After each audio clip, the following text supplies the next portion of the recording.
Good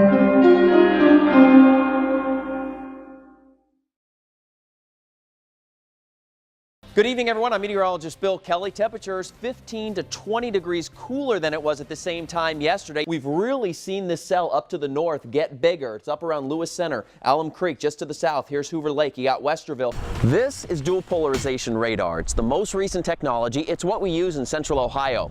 But that right there, that's the future. I'm going to put this into the water. It's then going to cool the surface of the water enough that it cools the water vapor on top of it. Oh. And there you go. 1,315 pounds for this pumpkin right here. And lots of people are just coming to check out this part of the festival. Hey guys, how we all doing? Our average temperature is 53 degrees and we get on average 2.4 days that are below zero. So he said, okay, well, what are some other cities that have some very cold conditions? Take yourself a snow globe, just turn it from the west to the east, right? You turn it just like the earth spins, turn around, then set it on a table and walk away, and what you'll see is that all the stuff on the inside continues to turn even though that thing is stationary. Is it wrong that I have butterflies in my stomach to attempt the never before attempted front flip? No, it means you're excited, and so are we. We can't wait. I love that glass half full way to look at that. It means I'm excited. Yeah, that's exactly how most people feel in speech class. They're excited because of the butterfly. We hit this on an absolutely perfect day. It is humid outside. Dew points are pushing 70 degrees. We have the winds that are blowing in from the south. We have clouds. We are currently under a tornado watch where we are. There are tornado warnings that are up, and they are about an hour and a half to the southwest, but those storms are heading this direction. This thing is really starting to intensify. And do you remember I was talking about just about 20 minutes ago? I said we start looking for the bow where it starts, turning like this, and that indicates the strong winds. Well, here it is. It starts clustering. I'll tell you what, and that is the talk among the town right now. Hey, is it going to be raining for that game? Because we certainly have some rain out there tonight. So it felt a little like Florida out there today. It did, right? Florida tinge in the air. Our dew points are in the mid and upper 60s. That's pretty sticky out there. I'm going to answer that question about tomorrow and your Friday night football games here in just a second. Let's take you outside and show you what it looks like now. Our live camera, our Reichert Mazda camera, showing you some clouds. It's going to be a pretty nice evening out there. In spots. Others can see some rain. It just depends on the luck or the unluck of the draw. I like our spot. I know. Our spot's pretty nice. You're talking about here in the studio, right? Oh, no. Well, that view right there. Oh, yeah. It's a beautiful view. Downtown Columbus. Good stuff. Got a few breaks in the clouds here and there. 84 is the temperature. It's still fairly moisture rich with the humidity just at 51%, yes, but the dew point's in the mid 60s, so plenty of moisture to work with. You're tailgating right now. It's mostly cloudy. You got a few breaks here and there, but you're going to want your poncho. Sunset at 7:32. By the time we have kickoff at say 81 degrees there at 7:30, and then by game end 76, rain is likely between 7 and 8 p.m. That's when I see that potential for rain widespread around our area. We did have one lone cell move across the Columbus area over the last hour or so. It has now pushed through places like Westerville. This is Hoover Lake right here, Galena. It's now a little bit farther off to your east, not quite to Johnstown yet, but again, it just shows you that there's these isolated pockets, but a much bigger swath of rainfall that extends from Michigan all the way down into Kentucky, and this is what I'm watching to really build in between about 7 and 8 o'clock. And 7 is a little bit closer to the early side, you guys out west, but as we put the tracker on here, say central parts of Madison County, you're closer to the 7 o'clock time frame. In Columbus, that's more like 8 o'clock. I do expect all of this to work across. Notice the heavier rain in terms of the colors.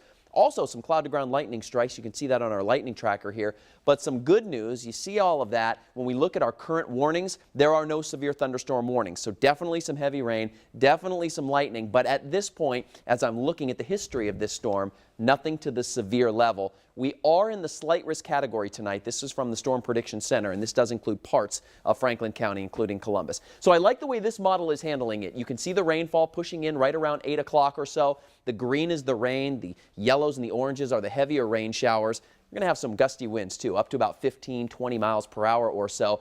This is 11 o'clock. Now, watch through the overnight hours. The cold front sweeps through overnight. 3 o'clock in the morning, you're going to wake up, if you could sleep through it, it'll be nice. But you'll hear the rain, some heavier rain in spots. This goes to 6 o'clock tomorrow morning. Here's your tailgating tomorrow morning out at the shoe. Things are looking dry after we get past about noon. Here's noon, lingering showers. This is kickoff. And look at the winds, too. Big shift in the winds. post-cold front. And what that means for you, it's going to be much cooler. It's going to be breezy out there. But once we get beyond noon, this all scoots on out of here. Even some sun breaks from time to time.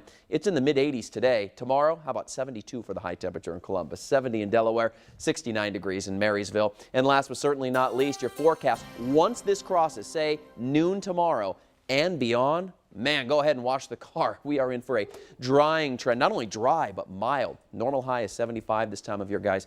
We are not there until Tuesday. Low 80s by the end of your work week. We'll send it to you. All right, thank you. Two separate warnings with this, the one up into Crawford County and now the one into Delaware County. And I do want to tell you, if you are watching from Delaware County and you live in Delaware, you live in the town of Delaware or areas to the south, you are fine. This is not going to involve you. It does involve the northern section of Delaware County. So let me put the live radar on, back on here again. I want to be very clear. If you're watching from the city of Delaware, you're fine. You're no problems. Up to the north is where we're watching here, into the far northern section of Delaware County. Here's Waldo. Here's where that possibility is going to lie. The tornado moving its way across toward Ashley.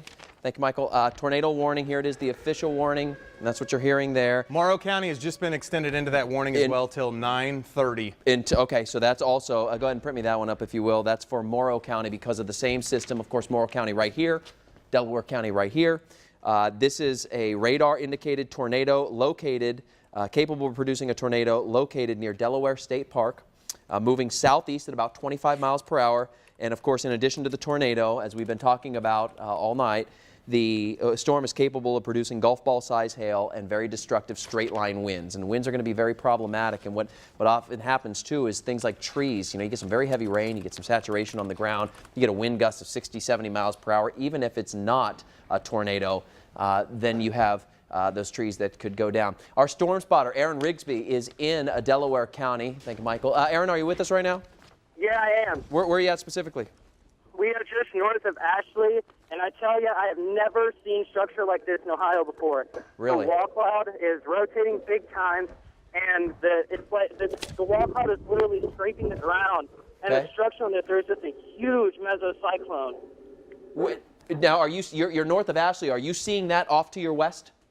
What's that? Are you seeing that wall cloud to your west right now? Yes, we are. Okay. It is huge. Okay, this is right where we've been thinking it was going to be, guys. Right in this region, right here. In fact, weather 1. If we get real quick, can we go back to weather 1? Stay with me, Aaron. Okay. Go back to weather 1. There's that wall cloud. Yep, I see that exact. Amber Nichols sent us a picture, Aaron, and I'm seeing on our photo now exactly what you're seeing.